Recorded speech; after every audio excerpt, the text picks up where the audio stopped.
I am Rebecca from ChemKnits, and today we're going to dye a new to me yarn base. This fingering weight yarn from Naked Yarns. It's 100% superwash merino wool.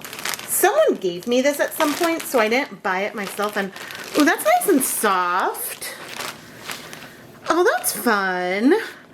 It's so funny, I dye so much superwash merino, but very rarely do I dye fingering weight superwash merino without nylon in it. But this is lovely and soft, and I think we'll create something really beautiful today. I mean, we'd better create something beautiful, right? Oh my goodness. Alright, I'm adding on some zip ties, and we're gonna go ahead and pre-soak this yarn. I'll probably need to add water to this pre-soak that was just plain tap water that I had left over from another video. Sometimes when I'm doing a lot of different dyeing projects in one day and I'm filming a lot of videos, I try to reuse things, whether it's dye baths, pre-soaks, etc. Now, I'm going to want to let this yarn pre-soak, and we'll add more water to it. Let's go ahead and pre-soak this for an hour or so. Oftentimes, I'll do a pre-soak of just 30 minutes, but since this is a yarn base I haven't dyed before, doing a longer soak will ensure that more of the yarn is nice and well saturated. Now, I think we're probably going to do some kind of space dyeing technique, so it may not matter if we end up with some dry patches. Like, it might be okay if we have some more pastel or white areas, but whenever you want to make sure you have really good coverage on your yarn, a longer pre-soak could be something that is beneficial to you. I'm hoping to go a little mermaid today with our color palette. We have acid dyes from Paradise Fibers in their green, which is more of a teal color. And then from Dharma Trading Company, Royal Purple, Caribbean Blue, and Midnight Blue. All of these stocks were mixed at a 1% stock solution, where I had 1 gram of dye dissolved in 100 milliliters of liquid. I'm not necessarily planning on measuring things out. We're sort of gonna see where we go organically. But if I feel like I need to bring some more reds in, since this is a very blue palette, I do also have some Cabernet, but that's very, very, very strong. So I think we'll start here and then see where we go. This is my 4-inch deep, full-size catering steam pan. And a lot of dyers like ones that are more shallow, probably because in a proofing cabinet, if they have one to heat set the yarn, they can fit more 2-inch deep pans. But a perk of this is that I can fit a lot more water. And in the spirit of reusing things, I do have a leftover dye bath off to the side that has a little bit of emerald green and a lot of vinegar mixed in with the water that I may use later on if I need to increase the water level. But I want to start by adding enough water to cover the yarn. All of the tools and equipment that I'm using are dedicated for dyeing yarn and are never used for the preparation of food. So I didn't measure the amount of water that I added, but you can see that this pan is probably about half full now when you add the water in the yarn. And if I press on the yarn, my hands are completely underwater. And so we have enough water here that things are nice and floaty, which means when I add dyes, the dyes are gonna spread. But we do want to add a little bit of acid to start. As time goes on, I'll add more and more. Let's start with just 3 tablespoons of white vinegar.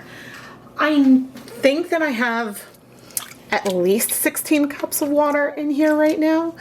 So this is not very much acid yet, but my tap water is slightly acidic, so sometimes I see colors start to bind to yarn without, and I just turn on the heat, without me adding any additional acid. But now I'm going to heat this up. I'm across 2 gas burners on my stove, and once things are warm, we'll put my gloves back on and start adding some dye. I was wrong, we don't have any Cabernet, but we do have some electric violet. So if I need more pinks, this is where we'll go. I could always mix up more dye. I have all these colors in powder form, but I want to work with dye stocks that I've already made because I would like to use some of those colors up. Even though this is a color palette that are some of my favorite colors in the world. We are nice and warm, and I want a spoon. This always happens. I come over to get started and then I realize that there's something I want. All right, let's start with the color that we know is one of the biggest bleeders. This is Caribbean Blue. And I'm working it through, not worrying. I mean, we may end up with something a little bit more repeating variegated. I'm curious how things will feel when we flip them over. But I'm able to work the color through a little bit. I'm gonna lean into this and we're gonna bring in some royal purple. Pouring that on. And once again, I'm gonna kind of work this through.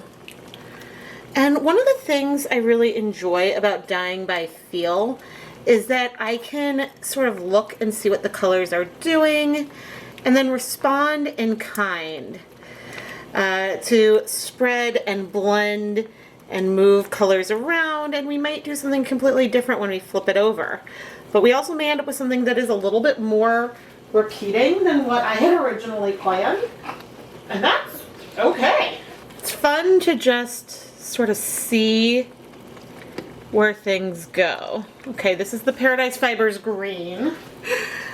And this is, you know, would you call this color green or teal? I feel bad, I harp on that a fair amount.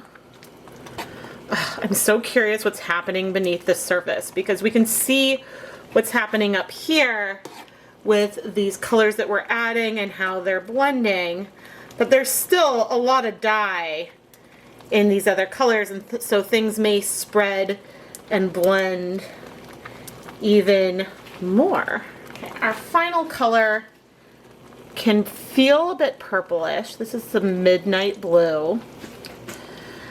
I knew I wanted to pour the dyes on, but I didn't really know exactly what I wanted to do. Now, I can almost guarantee, even though I've added a lot of dye, that we are gonna have whites left in our yarn. Because even though these colors are going to strike a bit, I have a feeling that I'm not sort of shoving things all the way through, and if I move it a little bit you can see there's some light patches in there, which isn't a bad thing per se, but is worth sort of keeping in mind. And of course it doesn't help that I am wiggling and moving the colors. Like the greens seem to have struck a lot. It wouldn't be surprised me if a lot of the purples have as well. That's a color that strikes fast. I have a feeling some of these blues will spread all over, but that I'm okay with. Okay, we could add more acid now, but I don't want to.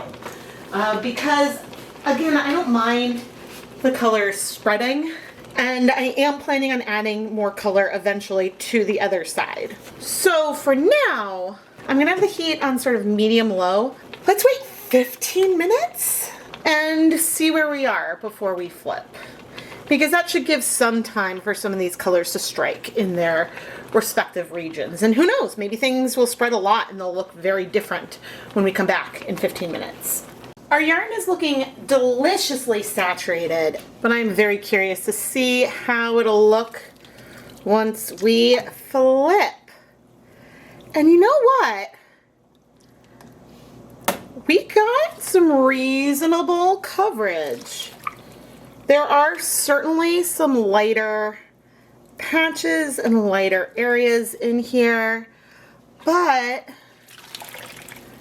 overall, and you can see some of that blue that's spreading now, overall things have worked out really, really well. Okay, let's think. I think that was the royal purple down at that side, because I think we had midnight down here. And so let's add some in. I do want to be careful when it comes to overdoing things, but we want more color.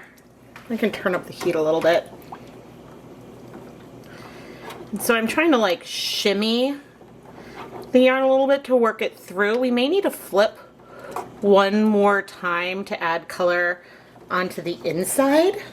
And by inside, I mean the interior sections of the skein. Okay, that's the last of the green. I can rinse out my stock solution bottle. And see, when I move like this, I'm just at the surface level. But if I really shimmy the yarn, then hopefully more of the dye will go through other layers. I guess I'll save rinsing out that bottle for when I like flip things again. Always just thinking and thinking. And I'm surprised by how quickly the Caribbean blue struck before. So I want to be careful with this color. So I'm going to add little bits of blue and work it through. I don't want to add like a huge amount of color, but I want to increase it in some areas, bring in some deeper blues, and I'll continue to try to work that color through in a sec. Here we go, because some amount of the dye is striking right away when we put it down. But then there's like, oh my gosh, look at the purple. See how there's basically no color? I mean, if I move the yarn, you can see some color down there, but you can see we've got some lighter patches in yarn that was sort of trapped below. And so when you're going for more coverage all over, the odds of finding light patches are a bit greater.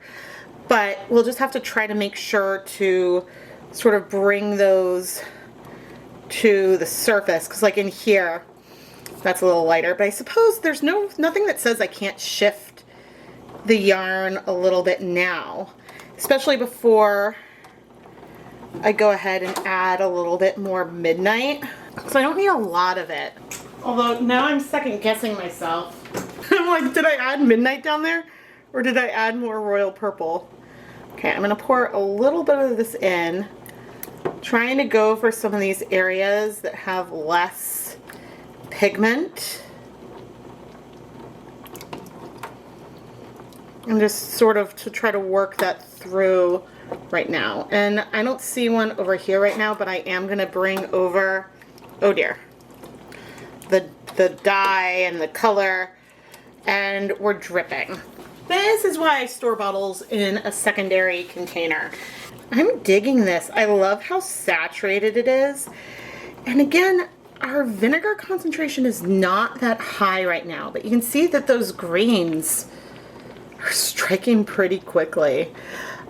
We do have maybe some lighter areas in here, but it's so weird to move things because so often when I'm dyeing yarn, I'm like, do not stir, do not stir. And here I am intentionally stirring. But for example, I can see this spot right here. And right now, before we move on and wait before adding more color, I can just come, add some color on, and try to move that through a little bit. And there are going to be tonal variations within these sections. The color section in each sort of individual area will not be even, and it won't be perfectly repeating, but this is a more repeating type colorway than what I often create, and so there's, I don't know, I'm enjoying that. But before I decide how long to wait, maybe I only need to wait 10 minutes or so before we decide if we add more color. I'll reduce the heat a little bit. I feel like in a lot of other similar videos, I might take a project like this and do all this part at the end, near the end, as a time lapse. Ooh, this is so pretty. There is a hint of some lightness there, and a hint maybe here, but not bad. Of course, as I open up the skeins and as I move them around, we're definitely going to get like a shift in where the colors are placed. How are we doing here? Pretty good. Pretty good. Okay. I have a couple of spots where I want a little more color. So I guess we'll go ahead and do that. Now this may look like I'm coming in with a lot of color, but I'm really not, because I sort of emptied the storage bottle a bit. And I'm really just pouring that on to those areas. Then for our midnight, add a little bit of color on the spoon so I can spread it out. In theory, I could dilute. Oh, Indy. In theory, I could dilute the dye more so I could spread it out further. Sorry about Indy. I certainly don't want to obsess over any deeper patches, but I'm just adding a little bit more royal purple down here. And I mean, I think that this will probably be the final flip because I'm about ready to call it. But I will add a smidge more Caribbean blue. Just to deepen that color a little bit in some of these areas. Trying to be careful. I want something really saturated. Oh dear, and we're dripping. I want something really saturated, but I don't want to create something that'll bleed later on. So it's a delicate balance. But from here, I'm gonna let things,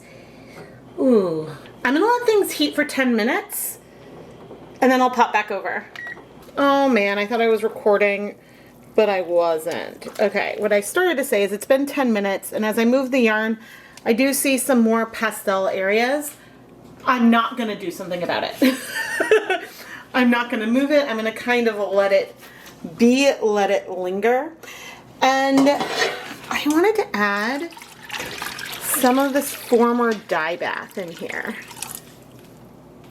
because we got a lot more acid in there. So we have this quite full now. We can really let things float. And I know there was some green in that water. I don't think that that would cause a problem. But I just wanted to increase the acid and use what I've already used. I will also have a little bit of the vinegar that I aliquoted for today. I buy vinegar in huge jugs, and so it's not easy to measure from them, so I always transfer it to a cup. But I'm gonna bring this back up to a simmer, and then I'm gonna heat for 30 minutes. And I'll see you then. It's been 30 minutes, and I'm now gonna remove the yarn.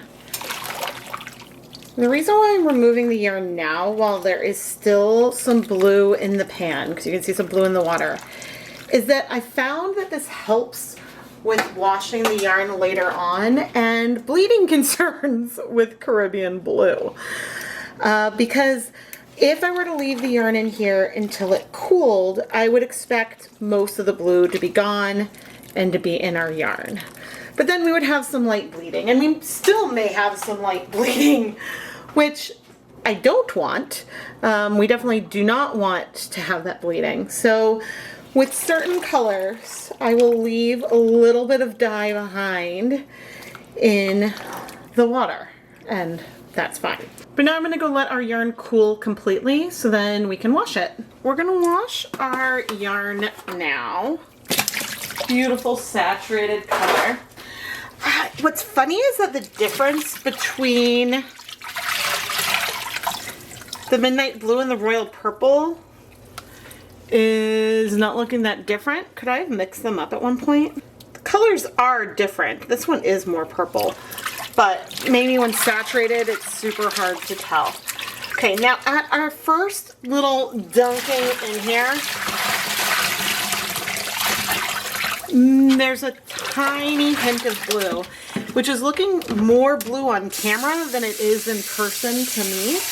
But that is nothing compared to what our dye bath still looks like. See, our dye bath is very blue. And this is heavy. Let's see.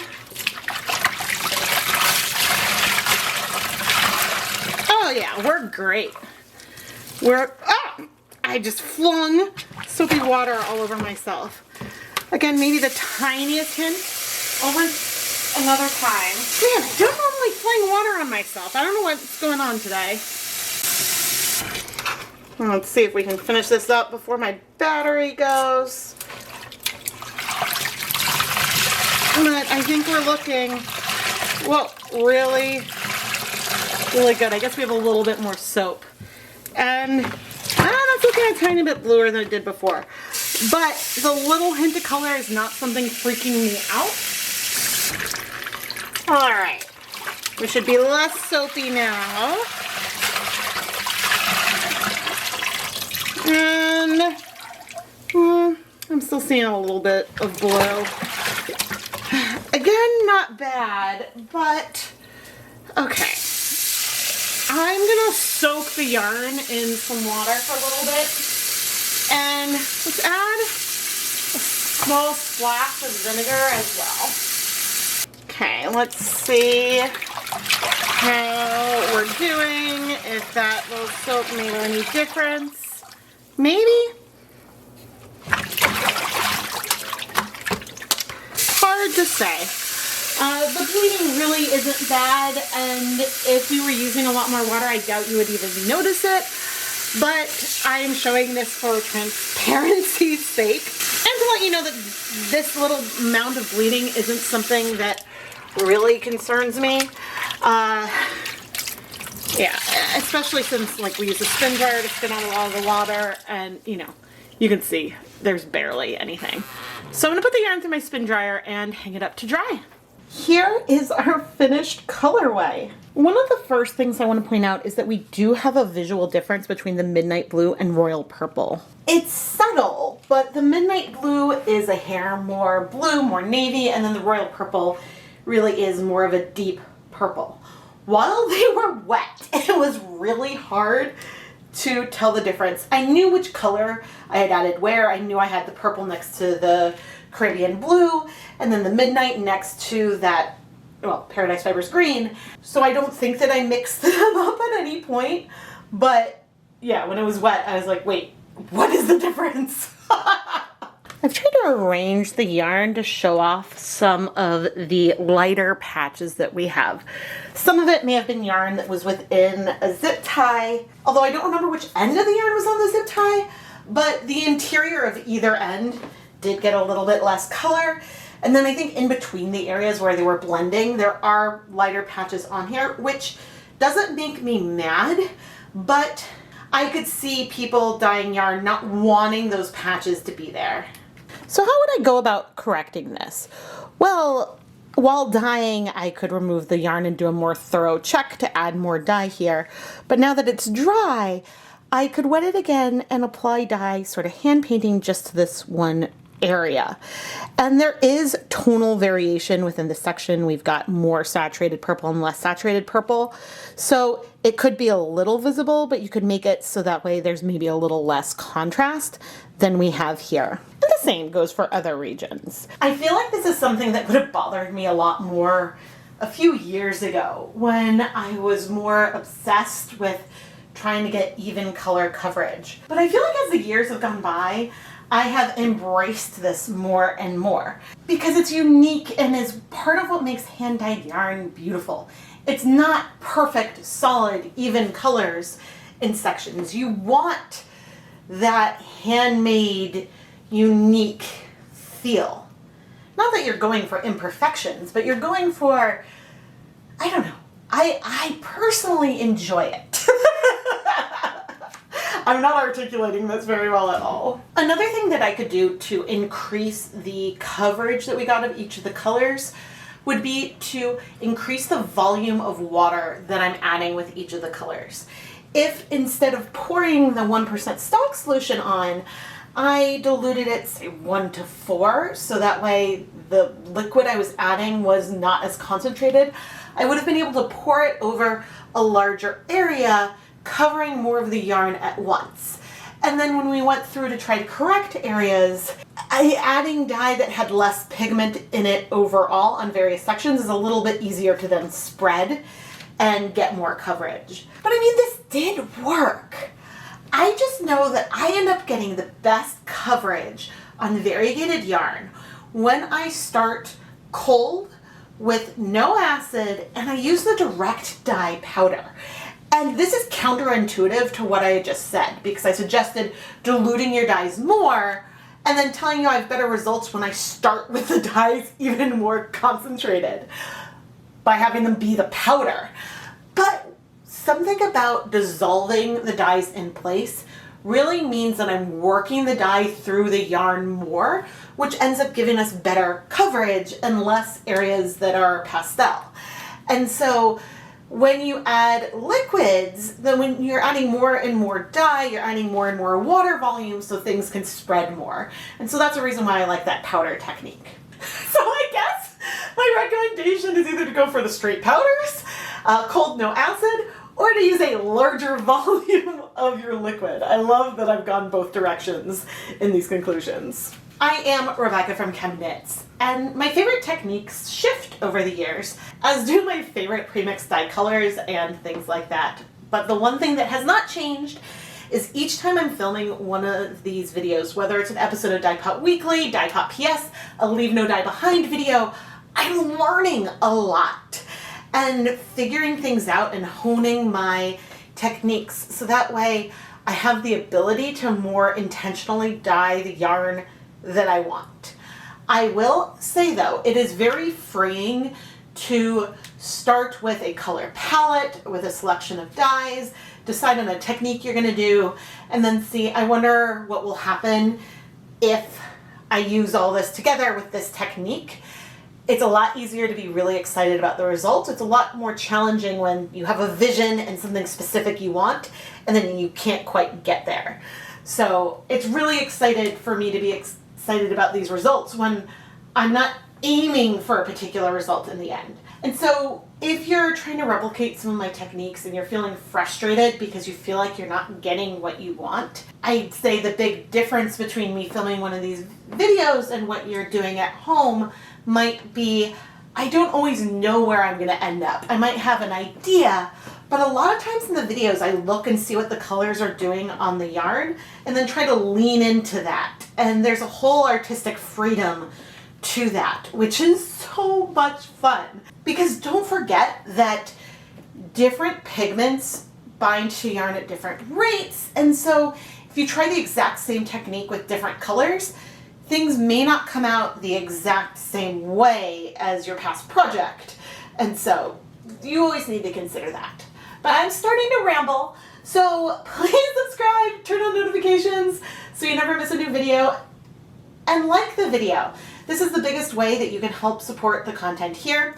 I also have an Etsy shop, ChemKnits Creations. You can find links of all kinds of places where you can find me and support me in the video description, which used to be below the video, but now if you're on a computer, it's probably to the right of the video. So I'll probably still say down below, but off to the side. Thank you so much for watching.